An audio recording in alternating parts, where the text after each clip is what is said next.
Welcome to the Online Supercoach Show. I have the one and only Charlie Houpert, a legend in the online space, and actually has one of my favorite YouTube channels, Charisma on Command. Now, this channel is powerful. You may have seen a video or two of him. I believe he's got millions of views on his channel, changing millions of lives. And I have so much great stuff to share. I'm going to elaborate more on Charlie's superpower. But to kick things off, Charlie, thanks for being on the show. And what is a quote or a mantra that just fires you up? Yeah, so I mean, there's one that I have tattooed on my shoulder. It's I'll give you a little peek. It says, "Secret to freedom is courage," and that one gets me going because I think there's times in my life where I will feel stuck in some way, and I'm like, "There's no way out. There's nothing I could do." I felt this way right before I quit my job, and what I always try to remind myself is that when I feel stuck, if I want to be free, the thing that's stopping me is not a lack of opportunity, but a lack of courage to do the scary thing. So I try to keep that in mind, and it helps me to not get in that stuck place. Yeah, I love that. That's very powerful. And I would ask you, of course, elaborating on that quote, what was like something recent that was scary that you overcame? So I think for me, what's interesting is that I've been really interested in honesty. And I know that sounds cheesy because everybody, of course, wants to be honest. But I guess I've been exploring the ways in which I might be deceiving myself. So particularly in my closest relationships. So some of the things have been getting closer to both my mom and my dad. And I think there's a lot that can go unsaid over the course of our lives between parents, ways in which we might have been disappointed or, that we would like to have a stronger relationship with them. And so with them, it's as crazy as it sounds, it's just been being fully candid. I think about all the elements of my life that I might not have wanted to share with them before. And that was everything from like dating, because I was like, I don't want to talk to my parents about dating, but to stuff that made me sad or disappointed me when I was a kid, and ways in which I really look up to them and admire them. All of those things I think were in a category of like, I don't want to say that. They kind of get the idea. But in saying it, it's improved our relationship. It's made me feel better about it. And that's been something that I've been focused on lately. Yes. No, I love that. I love that. This is very powerful. And one thing about you is your amazing vulnerability. And I think, your channel has so much great content on charisma, confidence, and authenticity. But a while back, you had this really powerful video about a breakup you're going through. And it was, for me personally, it was unexpected. I'm like, wow, this is odd. I didn't expect this video. And it was so touching because it's something I was going through as well. And the way that you discussed and opened up about your breakup, and even discussed a lot about self-love. And at the time, I thought I loved myself. I'm a confidence guy. I have my shit together. But I realized I was lacking a lot of self-love. And I would love for you, first and foremost, to share why you did that video. And then we can elaborate on the self-love element. Got it. Yeah, so sorry, you broke up a little bit. So you were saying why I did that video and then tell you about the self-love is what I heard? Yeah, because honestly, I thought you were very courageous doing that video. And I was curious what inspired it, and why'd you want to share that part of your life? So there's two reasons. The first is selfish, and it's because if you're divided in your life, and I understand the need for this, because you've got this work persona, this professional aspect of yourself, and then there is, of course, everything else about you. I'm in the fortunate position where if I choose to, I can make those closer and closer. Mm-hmm. And what I realize is, and I know a lot of people who are like this, where they have a brand and they have a personality, and they want the brand to be perfect so that they can sell more things. But there becomes this tension between they're not able to be themselves and they're afraid of being discovered and found out. They think that they have to constantly be the confident guy, or the guy who's amazing with women all the time, or the guy whose business decisions always work out.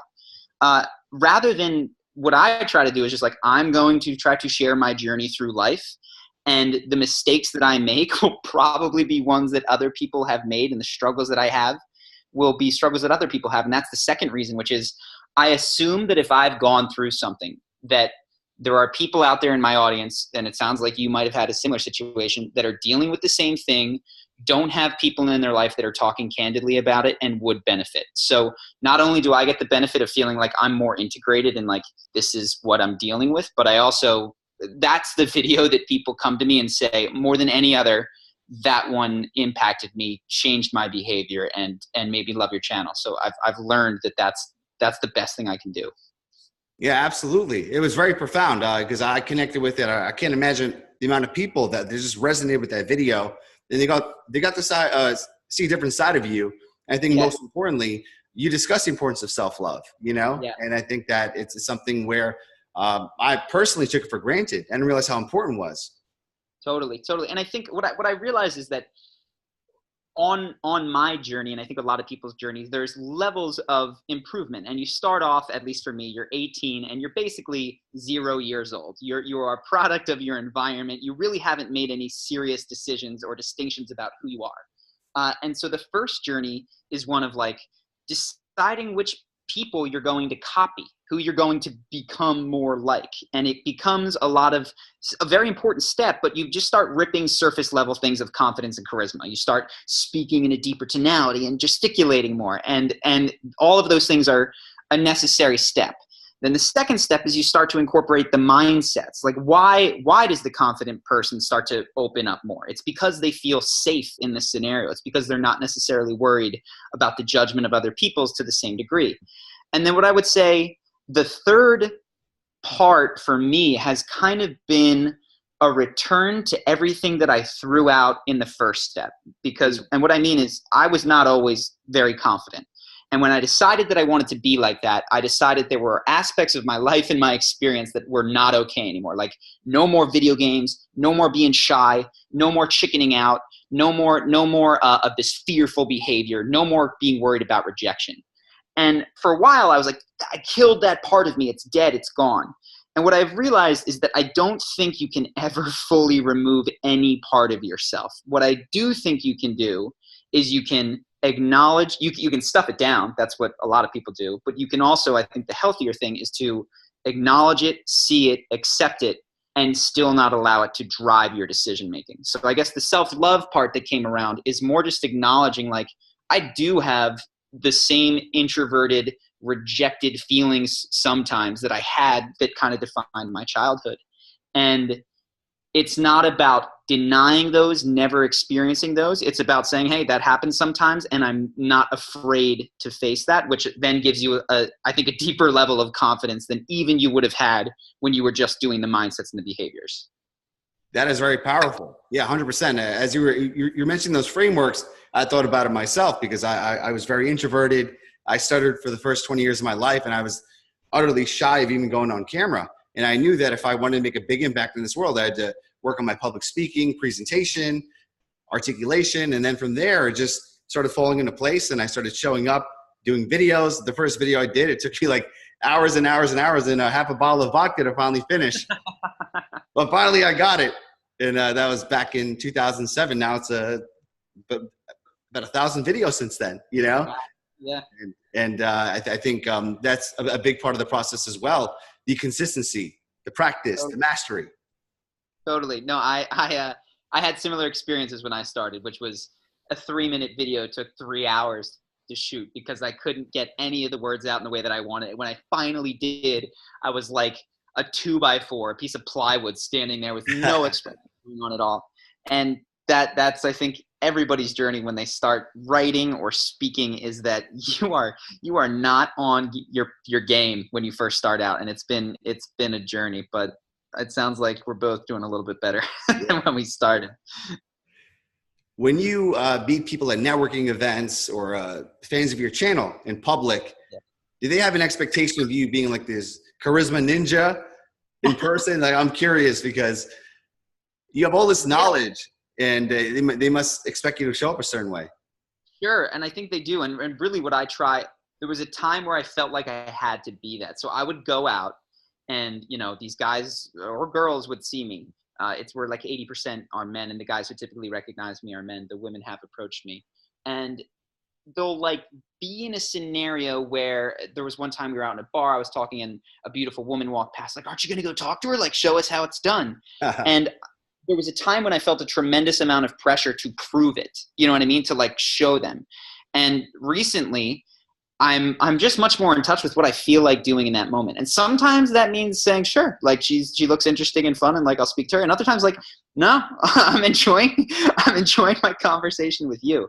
I think what people often feel when they interact with me is they become very self-conscious, and I want to try to do what I can to put them at ease, because I do talk a lot about the surface level aspects of charisma, the eye contact, the tonality, the gesticulations, your body language. And people, I think, feel like they want to represent that when they see me.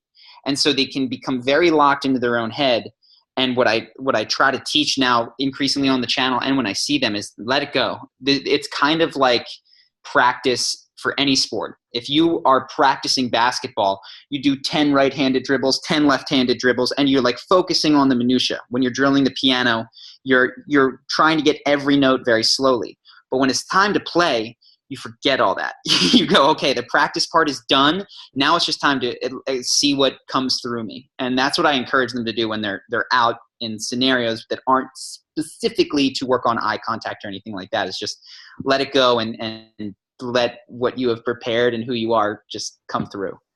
That's amazing. And I thought about a great question. I was curious about this. I have a friend, he's like a spiritual coach. He's like on the deep end of the woo-woo side, you know, really, really connected to energy. And he talks about channeling, you know, is pretty extreme. And we're talking about charisma, confidence, and showing up. And I'm mostly a logical guy. I have a little bit of woo-woo in me, but I think about eye contact and body language and posture and, you know, mastery. After a certain amount of time, you go up and speak in front of crowds, you have this natural way about you. He feels that it's not so much the tactics, but it's more along the lines of an energy, right? You vibrate a certain frequency and certain people have it, right? Let's say The Rock, right? He believes that The Rock vibrates at a certain frequency and people are drawn to him, where someone else could say, oh, it's very logical. You know, he talks in a certain way, his body language, right? What is your thoughts? Like, do you feel there is like a vibrational or like a component of someone's energetic quality as they show up? Yeah. So I live in Southern California now. I'm surrounded by the woo-woo crowd, and I love hanging out with them. I would say where I fall off is when we start talking about vibrations, because I've never had someone adequately explain to me, like, if you were vibrating at a higher frequency, your skin would be hotter, your blood would boil, and you would die. So you're not actually, like, those words they must be metaphors of some kind. Metaphors, because truly, yeah, if you're vibrating, truly, if your atoms are vibrating, they heat up and horrible catastrophes occur. So that's not actually what they mean on mechanics. It's almost a use of a scientific term in a pseudoscientific way. So, but what I do agree with, and I think this is where I see the merger of the two, is that all of the things that you described, the eye contact, the tonality, that's all happening. But the way that we perceive it is not, look at his eye contact, he said that with this tone, there was a downward inflection at the end of his sentence. That's happening far too much for us to internalize. And what we get hit with is just this sense of like, this person's got it. But it's almost like a stew. The constituent elements of that stew are predictable and recurring in the types of people that recurringly make those kinds of impressions on people. And I think that they come from, first, like The Rock, who is an actor, practicing. The Rock worked on his eyebrow. You know what I mean? Like, he worked on being able to express in his face. And then when that was done, he started to internalize the mindsets, as we talked about a little bit earlier. And so now when he's going, he's not thinking, what am I doing with my face? But he did at one point in his career, in his life, practice that stuff. So I think it's really about phases of one's life as to what is appropriate. Yeah, I believe it was like a month back, you had a phenomenal video of The Rock when he was first starting out compared to where he is now. I was blown away by that. That gave me a lot of confidence, because I was like, wow, this guy was so like, simple. You know, he was, compared to now, it's like a different person. So it's amazing what he's done over the past decade or so. Yeah, I think that is true of, there's a handful of people that have a really charismatic mother or father, and they just watch and they become that from an early age. Far more common is somebody who puts effort into modeling someone that they admire. In The Rock's case, I'm sure there was people in the WWE that he looked up to. His dad was a wrestler that he had to consciously model for a period of time. And then internalize his own unique sense of what it meant to be the rock. So I think there's probably a balance of both it just happens, it's just this energy thing, and there's this conscious directive going on. Yes, yes. And speaking of energy and woo-woo, you very recently had a controversial video where you shared your ayahuasca experience. And I was blown away by that because I've done plant medicines myself. And I was like, wow, this guy's really, really sharing it. He's so honest. He's so vulnerable and truthful. And for the people who did not see that video, I'm sure they could watch it. But can you just share about your experience very briefly? Yeah, I'll do the quick version. Like you said, I think it's called, it's got ayahuasca in the title, Charisma on Command, if you want to see the whole thing. But I had originally gone because I had a breakup and I didn't feel like I was recovering from it in the way that I wanted to with the speed that I would have liked. And ayahuasca, for those people who don't know, it's a plant. It grows in the Amazon, and it can create what they call entheogenic experiences, which is you see things, you hear things, you feel things, your body moves, and you get a different sense of knowing something rather than just being told something. So when whatever you walk out of ayahuasca with, it hits you in a more profound way that affects your behavior afterwards, versus if you were to just have someone tell you these things, you're like, yeah. So went in, did it, and had my intention to let go of this relationship, expected to get sick, and immediately once I took the medicine, was just cracking up. Was like laughing at everybody, expected to cry, and spent the first night in basically hysterics at any sort of sickness that anyone else had or any sort of wail of pain that they had. I was like, I am such a jerk, but I couldn't help laughing. And the next day, everybody discusses what it's all about. And I said, I felt like a kid. And the facilitator there said, so this is common. I see this in people who have repressed their joy, is that the inner child in them, and this is the first time I've really encountered that concept, the inner child comes out with a vengeance because it's been so repressed. And my initial reaction to that was, no, that's not me, because I've set up my life 4-hour work week style. I take lots of walks. I play the guitar during the day. I've got friends that I hang out with. I go to bars. I was like, I'm relaxing pretty good, but whatever. And so the second night, did the medicine again, and I was instructed to ask this aspect of myself what was going on. So I said, hey, how are you doing? He said, great. I said, okay. I was told to ask you about your pain. So would you show me your pain, inner child? And immediately I felt the urge to cry. And it was at a time where people had not everyone had taken their drink. And I was like, wait, don't cry now, too soon. You're not allowed to. And this part of me got frustrated and said, okay, you just asked me after years to show you, but fine, and started to laugh. And then I felt myself start to giggle, and I said, no, still inappropriate. People haven't taken their drink. And that part of me said, you never listened to me.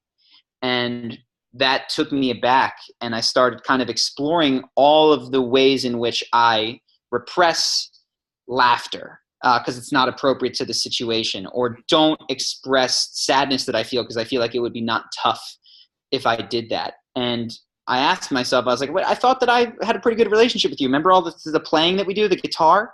And it just answered very clearly. It was like, you don't play the guitar, you practice the guitar, which is extremely true. When I play, I'm like working on my chords and my finger positions, and there was so little childlike banging on the guitar, singing, joy, fun for the sake of fun without trying to get better or improve. Everything in my life was about improving. Even my social interactions were like, are these moving me forward? Am I learning things?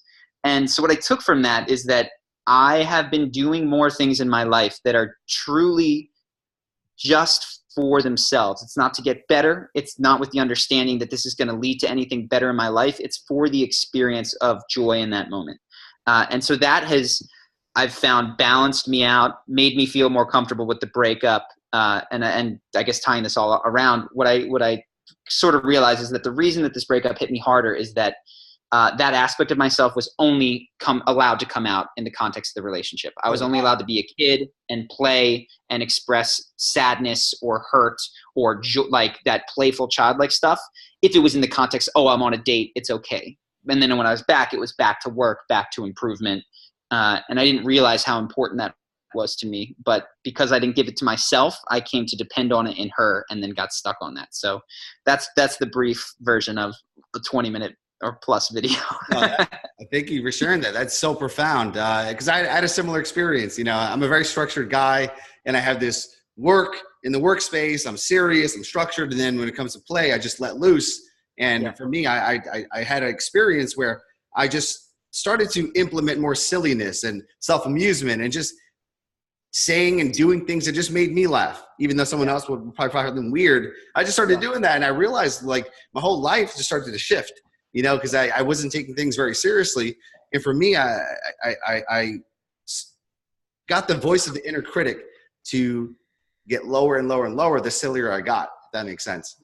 Totally. And I think that it's the inner critic is almost when there's a lack of balance, because the inner critic is always saying you need to be more, you need to be better, you need to, like, if you were more, then things would be okay. And it's like, things are awesome right now. You know, like, enjoy this moment. You don't have to do more, be more, you can enjoy. And I think it is a healthy balance of that focus on the now at the same, because if you do all that, you become crazy and you don't plan for the future. I think it's being able to integrate and balance those two things that leads to a healthy and happy life. Yeah, I love that. And you know, on your channel, you have world-class performers, athletes, celebrities, actors, and you have these people that have these glamorous lives, right? And most of the viewers and the followers, they're seeing like The Rock and Kevin Hart and Oprah, you know, you name it. They're at the top of their game. They have it all. They have wealth, status, families, and they're confident, right? They're charismatic.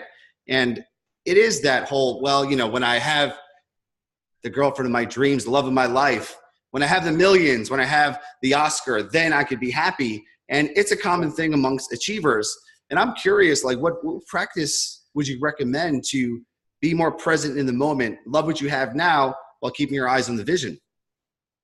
Sure. And so, and the thing that I think is important, and I mean this in no disrespect to any of the people that I've covered, but there's some super achievers on our channel that are measurably and decidedly sad, you know, and I don't mean that in a horrible way that you shouldn't admire them, but, you know, Elon Musk, I believe, just had his second divorce.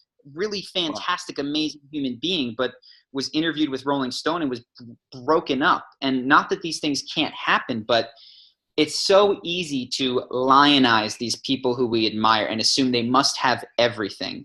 And the more that you dig into any individual, what you'll see is that achievement and fulfillment and satisfaction don't always line up. And I don't mean to pick on Elon Musk, because I respect the heck out of that guy. But I think it's important when people are like, I want to be just like him. I'm like, be careful what you wish for. So what do I recommend for being more honest?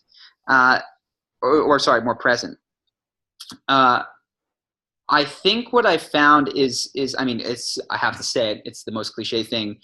10 to 20 minutes a day of meditation goes a long way. Meditation, I basically just consider practice for noticing your thoughts. And what you don't realize is that inner critic is going all darn day long.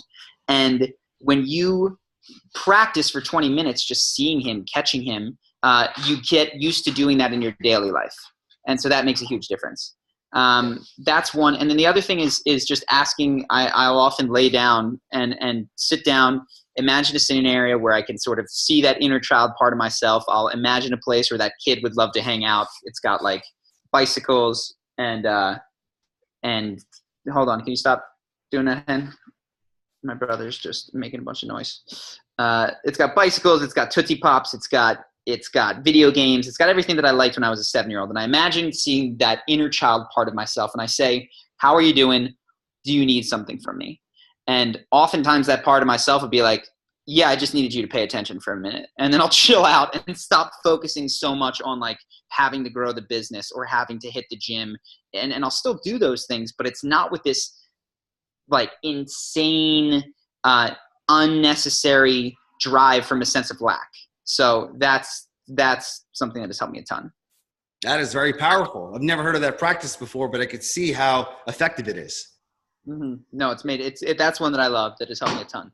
Nice. I'm going to start implementing it. I love it. Because that's one of my goals, to get more in touch with my inner child, you know? Yeah, So, no, yeah. that scenario is a great one for it. Yeah. So to wrap things up, Charlie, I'm going to ask you a very deep and profound question. This is more along the lines of your legacy. Mm-hmm. Looking, fast forwarding to your career 20, 30, 40 years from now, who does Charlie Houpert want to be remembered for? Really interesting question. You know, I will have to say I'm working this legacy thing. I don't know how it fits into my current philosophy. I'm trying to focus more on the now and the present and who I am to the people in my life and who I am Yes. to myself now. But I will still give you the answer. I think I want to be remembered as somebody who helped people navigate through the struggles in their life because he was honest about his own.